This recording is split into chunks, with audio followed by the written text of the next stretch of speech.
Was recording. I don't know what the hell happened, so let's start it again.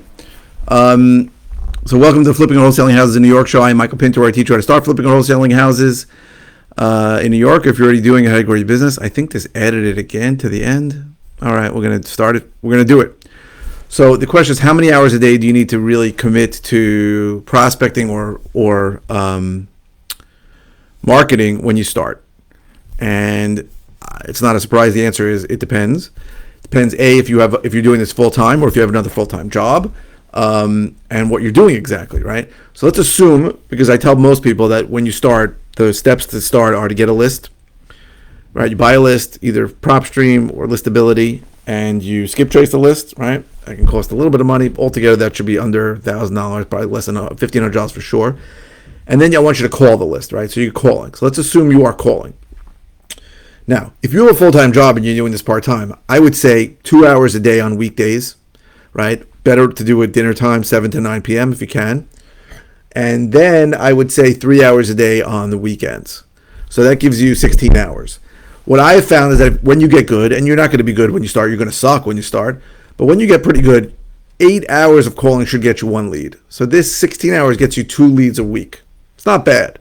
Right? Now, don't think that it's going to be exact. It's not going to happen on the 8th hour, and it's not going to happen. And sometimes you're going to get a lead in the first hour, and you're not going to get a lead for another 2 days. But it averages out over longer periods of time, about 8 hours per lead. Now, again, I'll tell you how I define a lead. You may have different definitions of a lead. I define a lead as anyone who has a house in an area I want to buy and who wants to sell. That's a very broad definition of a lead, right? For a lot of people, that's going to bring you retail customers, people who want full price. Some people only define a lead as someone who has severe motivation or only quotes a price that's below Zillow value. I don't know what it is.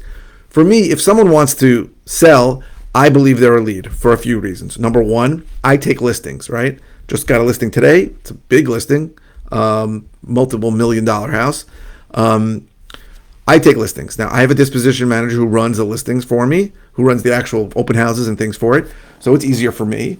But I believe that in the end, whatever list you get, let's be honest, 90% of the people that sell there are going to sell listed with an agent. It feels foolish to me to not want to get some money from that, right? And I just closed a listing. I have 2 other listings closing within the next 45 days. I do. So that's me. Now, if you say, forget it, I'm not ever taking a listing, I don't want to deal with that crap, I understand. And then you may want to go further and explain why I still define, even if I didn't take the listings, I would still define that as leads, because I believe even people who want full market value very often will change that over time. They will change because their circumstances change, right? You know, they thought they can get it by going for sale by owner, and then they found out they couldn't because their number was too high, and now they've completely changed their opinion of what the value of the property is. Sometimes their motivation changes. They same kind of thing happens, or their circumstances change. Like I said, you know, they thought they had 4 months to move, and then they found out they had 3 weeks to move. And then the guy wanted full price. If he knows you're a buyer and you go there and you either have a face-to-face appointment or a phone appointment, and you make an offer that makes sense to you, even if it's significantly less than his price, it is possible that they come back to you. Enough of those do come back over time. It's been proven that it's foolish to let those go. But if you are so inundated with leads and you have so many leads that you don't want to waste your time on people that are going to list it, I understand saying no. In my area, I've never, and I've been doing this full-time for 10 years and part-time before that, I've never had a situation where I had so many leads that I didn't know what to do with them. I know that's not the issue in other places. It's just not the case I found in my parts of New York and Long Island, right? Leads are hard to come by. So I believe if someone wants to sell and I want in an area I want to buy, then I have no problems considering that a lead, and I will nurture that till they sell the house or we're both dead, whatever happens first. So you might have a more narrow definition of lead. You might say, I need to believe this guy is severely has some real motivation, wants to, heavily motivated. That's fine. However you define a lead, do it. In my opinion, with my definition, 8 hours of calling with decent callers, not great callers, gets you one lead. If you're good, you probably could do better. You probably do two leads every 8 hours if you're good. And that means you really know how to move the conversation into the right place. So that's if you have a full-time job. Now, if you don't have a full-time job, you really should be on the phone 6 hours a day. That's the truth. and you should be getting, a lead a day, or close to a lead a day, zero point 0.8 of a lead a day. And that is where you start building up a pipeline that you can actually get some deals done. This is a game, a numbers game of disqualification, right? People don't get that. So many people I coach and I teach don't get that. They make 50 phone calls and 40 people tell them to drop dead, and 10 people tell them they want full asking, and they decide this doesn't work. You need huge data samples, right? You need to call for 3 months, 6 hours a day for 3 months to really know if this is not working or not. And it could be you. It could be the list. It could be you. It could be all kinds of things. But you need to be committed to doing this for a long time. That's just the way it is. I tell most people, think of, in terms of getting your first deal, 9 to 12 months. And I tell the story a lot. I had started in this business for 4 years where I bought everything at live auctions. I went to Nassau County auction every Tuesday. I bought at online auctions. I bought from REO, that's real estate owned or bank owned properties. That's where I bought my properties from. I got renovated every property. And then 4 years into that, so I think it's 2017, I changed and I said I'm going direct to seller. I started spending a lot of money on both pay-per-click marketing and mailing and all kinds of other things.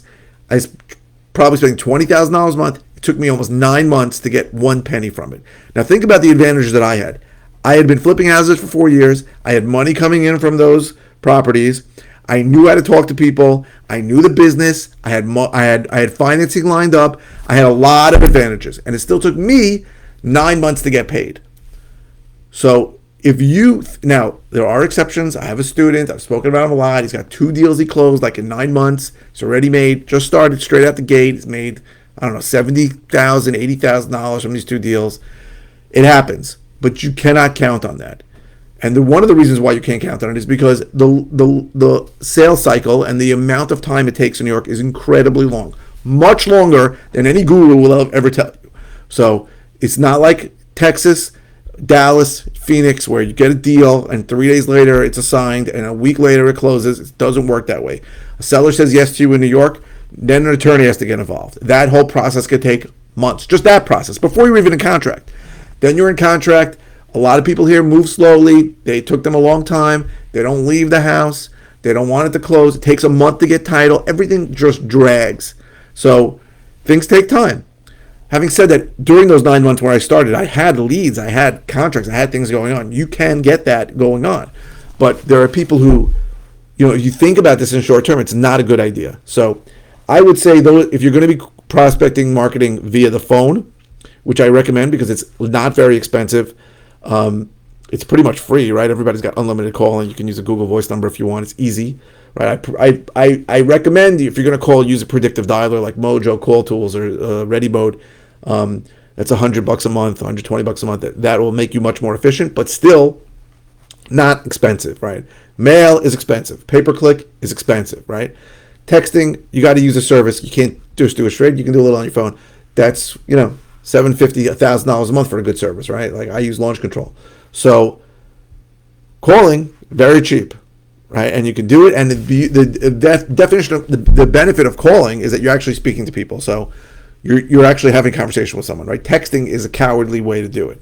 I'm not saying it doesn't work, but it's cowardly because it's easy for anybody to say whatever they want to text. And I send text out and people start telling me to drop dead and sending me pics of people getting killed. It's cowardly, okay? I understand young people use that today. There are people, I tell them, I go calling, and they think I'm talking about an ancient secret Chinese science. But having that conversation is helpful to you when you're learning. It's very helpful. You don't get context via text. You don't know you don't know if the guy's a real lead or not. But when you're talking to him and you hear him, right, you can tell when somebody's full of crap. That's a skill that helps you. So I advise call people. So if you have a full-time job, 2 hours a weekday, 3 hours a weekend, so that's 16 hours a week. Full time, I'd say 6 hours a day, 6 days a week, 36 hours a week. That's what I would do. And I hope this was helpful. If you're interested in all the ways I can help you, go to howtoflipnewyork.com. If you're interested in coaching, go to coaching.howtoflipnewyork.com. If you are interested, if you're watching on YouTube, please subscribe. If you're watching on any media channel, please click the thumbs up. The likes really help my SEO, my search engine optimization. A lot more people watching my videos, and I really appreciate it. And I post 5 times a week. I don't always know what to talk about. This came from a great suggestion, so I really like the comments. You can ask me anything. It doesn't have to be about the video you're watching. I try to get back to comments within a day or two. If it's something simple, I'll just reply with an answer. If it's something I've covered before, I'll send you I'll link or multiple links to videos. And if it's something new, this was a new question. I never dealt with this before. I will be happy to do a video on it. So thank you very, very much for watching. I really, really appreciate it.